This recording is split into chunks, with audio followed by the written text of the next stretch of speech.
Hello and welcome to another edition of Conspirator Brooks Pull List. This is my pull list for the week of October 18th, 2017.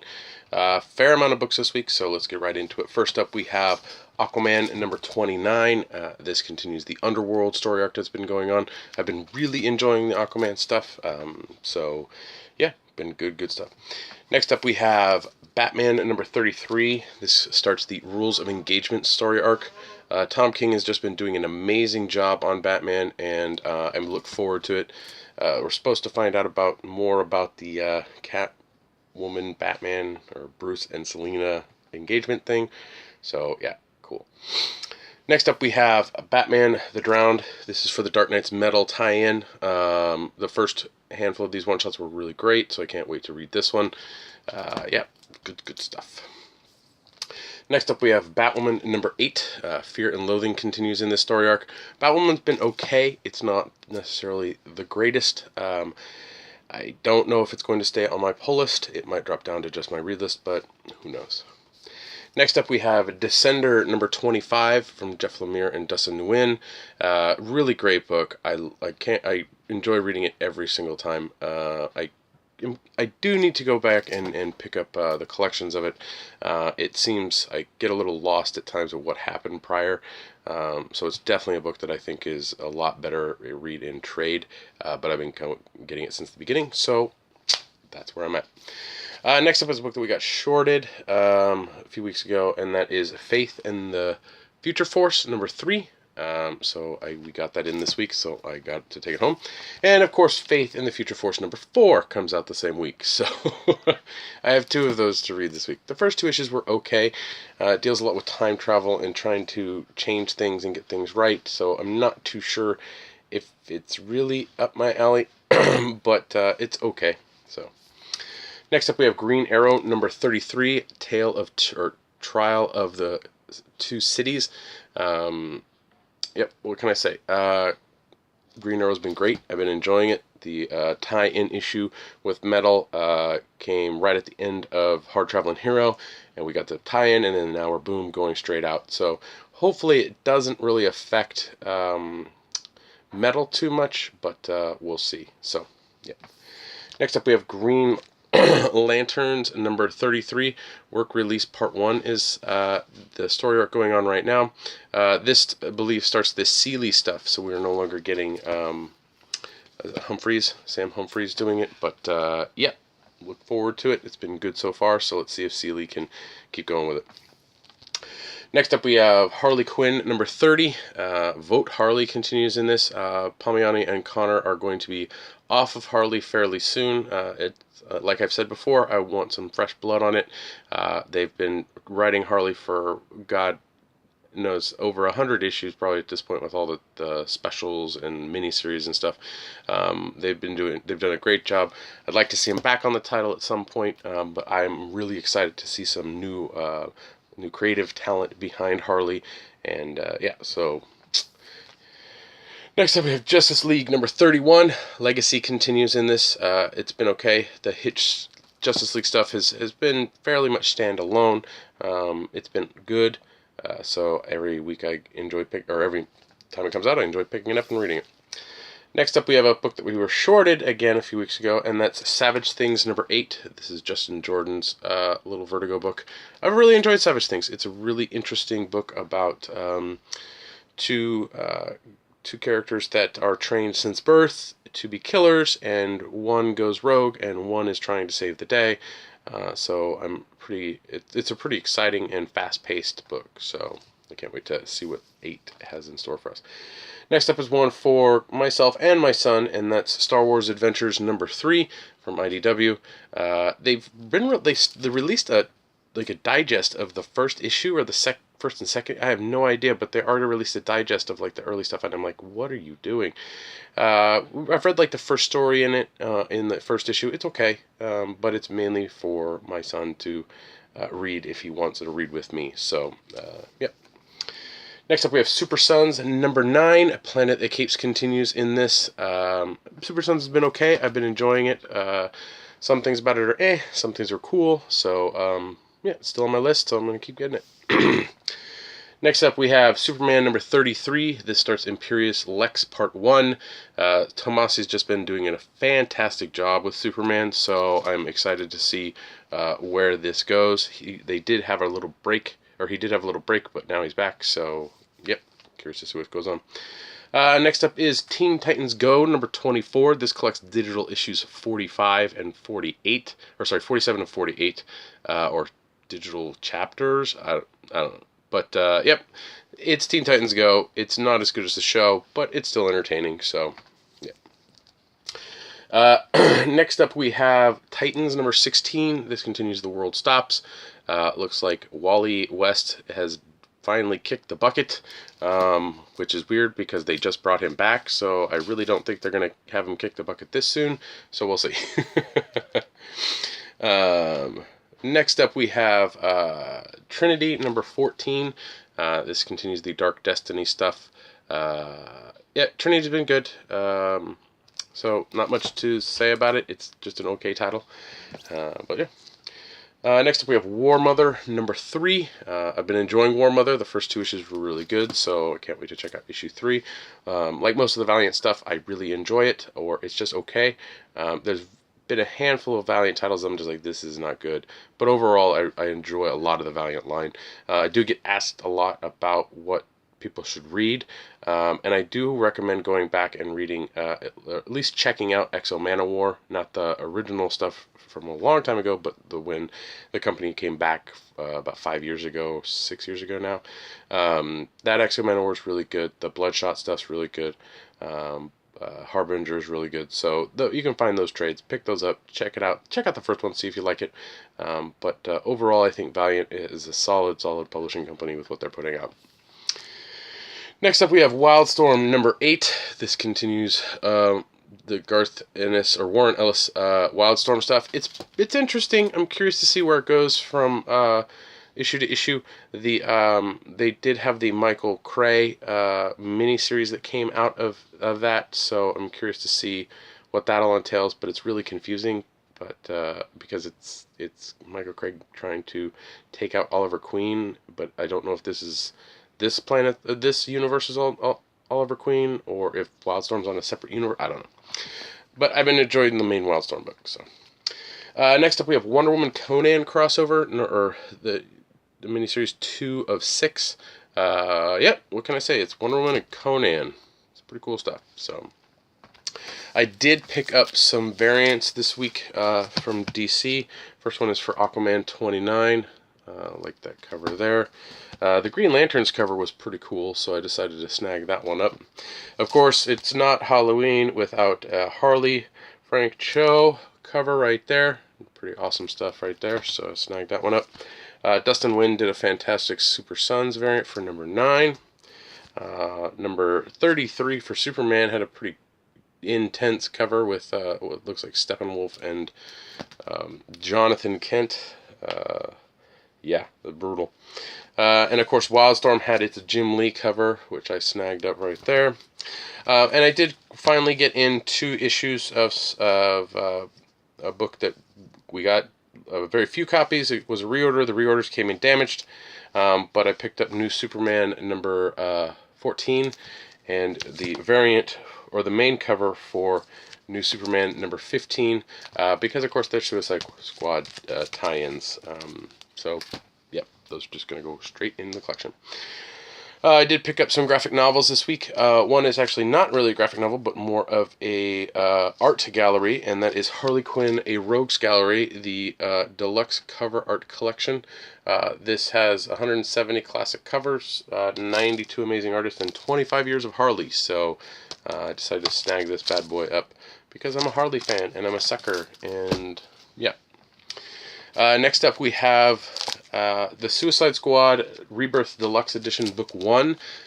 This collects issues 1 to 8, the Rebirth issue, and the Harley Quinn and the Suicide Squad April Fool's Day special. So it's a little less on the content that I think you would normally get in a Rebirth, which I'm kind of bummed about. But if it's just the Jim Lee stuff and they're not sure if they're going to release another one, I can understand that. But yeah, I like the deluxe hardcovers. Keep them coming. I also got a t-shirt this week that finally came in. And you'll notice the theme here in a second, if you haven't already noticed the theme going forward with what I get. The Graffiti Designs put out a nice Frank Cho black and white Harley Quinn and Power Girl shirt right there. So I decided to snag that bad boy up. I'm normally not a big fan of full print shirts, but sometimes I make an exception. So yeah, so that's what I picked up. Alright, so that's it for my pull list and the stuff I brought home. Now it's time to dive into the read list. Again, these are titles that I read to stay current on books that I don't necessarily want to buy, and just in general stay informed about some stuff. So first up we have Cable number 150. Now, these lenticular covers may look a little bit better on camera, but they look like garbage live. I have actually already had a chance to read Cable 150.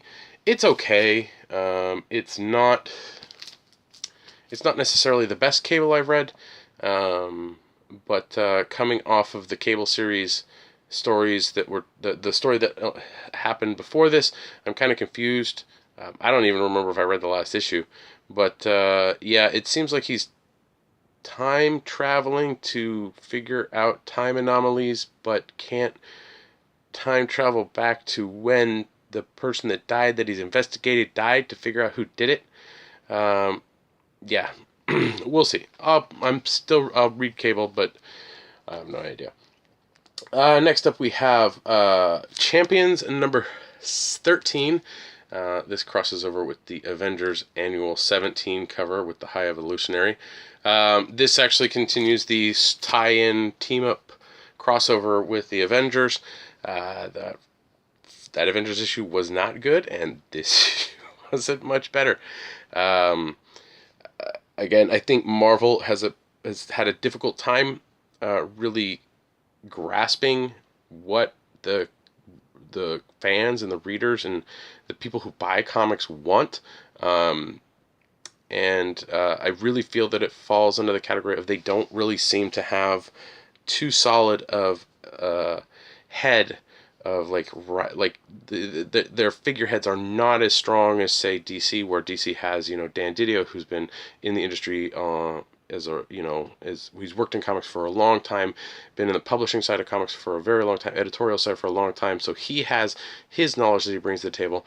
And then they have Jim Lee, who is a powerhouse artist in the industry and well known, and is kind of doing his thing there. And then there's also Jeff Johns, who's from a writing perspective one of the top if not the top talent out there for writing comics currently. And they have these heads that are these figureheads that are very, very known, very, very vocal, and can kind of centralize things, whereas Marvel doesn't seem to really have that. I know they have the people in those positions, same positions at Marvel that DC has with Didio, Lee, and Johns, but they don't really feel like they're exuding anything other than we have to hit a number or a bottom line. So I'll get into more of that later, but let's get to the next one, and that is Deadpool versus Old Man Logan. Number 1, I know I picked up a Deadpool book, probably because it has Old Man Logan in it. I read a preview of the first 6 pages on Twitter, and it seemed funny, and then I read it, and it was okay. I think the difficult part that I have with Deadpool is that when Deadpool's written on the page, it's very hard to get that that same caliber of humor that you got from Ryan Reynolds' portrayal of Deadpool in the movie.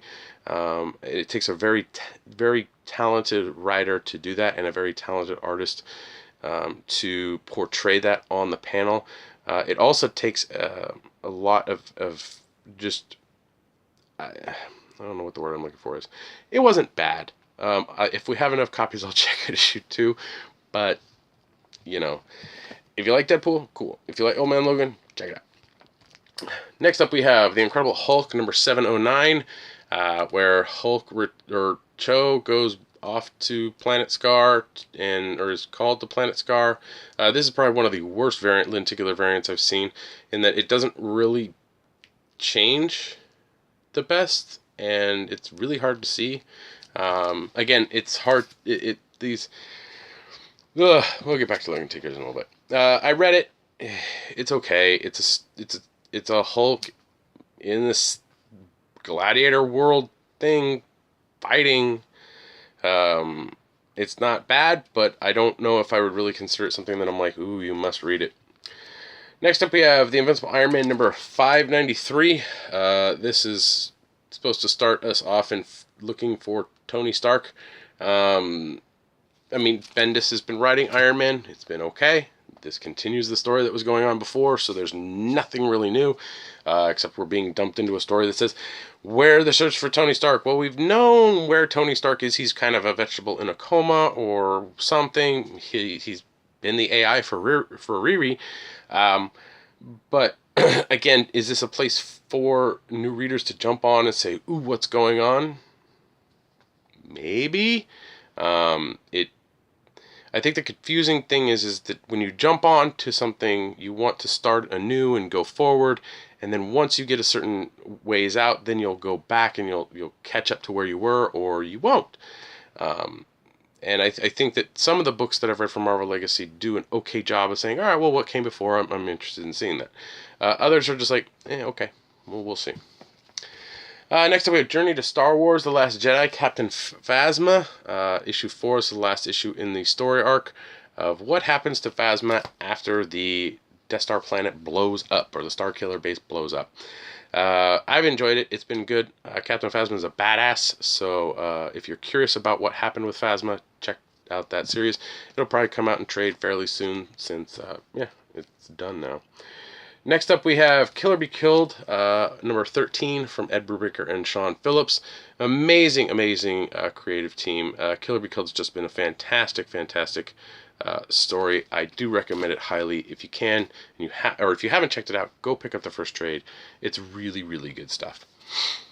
Next up, we have Luke Cage, number 166. Luke Cage jumps to 166 pages, or 166 issues. It's okay. I read the first issue of Luke Cage, the new one that they put out, and didn't really care to read it any further. This is just Luke Cage. I'd rather read Defenders if I wanted to check out Luke Cage, or Jessica Jones if I wanted to check out Luke Cage. This book doesn't scream, oh my gosh, I need to read Luke Cage. Next up is the big thick book from Marvel this week, and that is the Mighty Thor 700. Thor hits 700.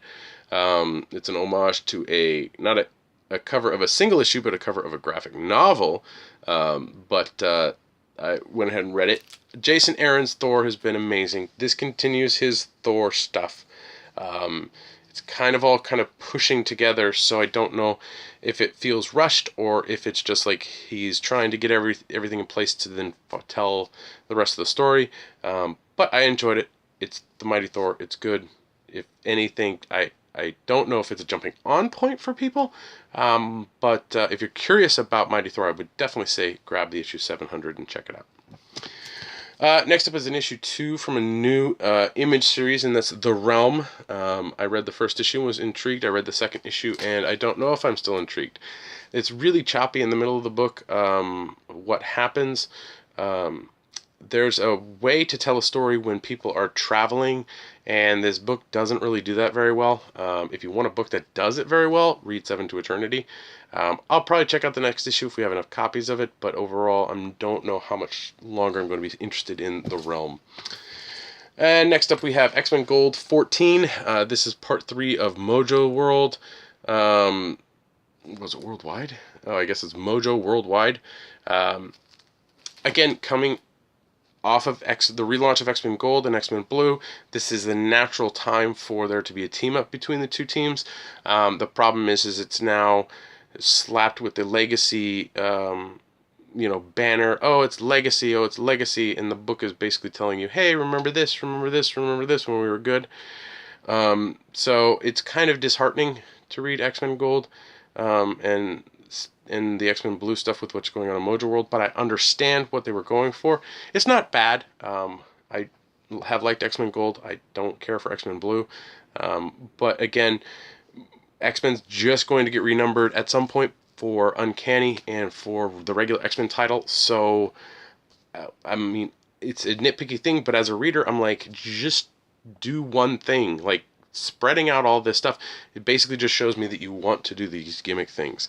And these gimmick things are pretty much getting to the last straw with a lot of retailers and a lot of fans. So, yeah. All right, that's it for my pull list. I did find out some information about Marvel for the November orders. They have apparently switched their ordering to make the lenticular covers the main cover and open order, and then the base cover that was before is now a variant cover, and you can open order. The Art Germ variants that were supposed to be coming out in November are going to be open order as well. Holy shit, if they follow through with this, that's amazing. But apparently Marvel is finally realizing that, oh crap, we need to stop doing Marvel math. Well, I don't think they've realized that. They're probably going to do it again at some point, because it's all about fudging the numbers and fixing things so that it looks like they're on top and they're actually doing better than they actually are. But for a lot of this product, just sits on the shelves and collects dust, and the ones that get hurt in the end are the stores that bought this stuff because they were trying to hit variants. Yeah, so hopefully it's a change, but again, Marvel a few months ago, before Generations, was talking to retailers and being all positive and saying, oh yeah, we're listening, and then basically they just flat out lied. So we'll see. Yeah, that's pretty much it. I did want to make the couple announcements here. The Doomsday Clock variant set for #1 is up on comicsconspiracy.biz. If you want to pre-order your copies of the issue 1 of all the variants of Doomsday Clock, go over there and check it out. We're already almost up to over 30 pre-orders on this thing. Doomsday Clock's going to be huge. I can't wait for it. It's next month. We're going to have a midnight release of it on the 21st, which is the Tuesday before Thanksgiving. So yeah, super, super excited. They also have a Doomsday Clock shirt that's up on comicsconspiracy.biz, so check that out. And also Ryan has put up some of the previous exclusive things up for you guys to check out. Two of them. One is a Lobo Funko Pop with 2 variants to it, and the other is a 2-pack Funko Pop of Booster Gold and Blue Beetle. One is a regular and one is a metallic version. So if you're curious about those, head on over, check that out. If you do head over and check it out, let Ryan know if you can leave a note when you buy it saying, hey, I heard about this from Brock's pull list video. That'd be awesome. Yeah.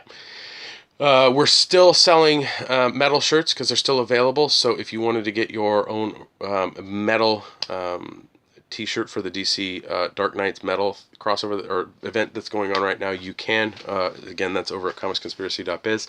I've shipped out probably 8 or almost 10 more this week, and we just keep getting orders in. So if you really want one of those shirts, head on over there, order it, we'll ship it out to you.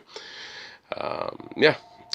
Besides that, you can please like, share, and subscribe to the channel. I love seeing the comments down below. I try to answer them as much as I can, but being a busy dad doesn't really allow for me to do that. So yeah, all the time. Please, you can follow me on Twitter. My handle's @BrockSager. You can also listen to me on the Comics Conspiracy podcast. We just finished recording episode 329, where we go into the first 2 weeks of Legacy books. So you can check that out. And there's also an interview on that episode with I can't remember his name, but he wrote a book, and Ryan interviewed him about it, and it's about the rivalry between Marvel and DC over the past 50 years. So yeah, be sure to check that out. You can help me and my fellow conspirators out at www.patreon.com/comicsconspiracy for as little as $1 a month.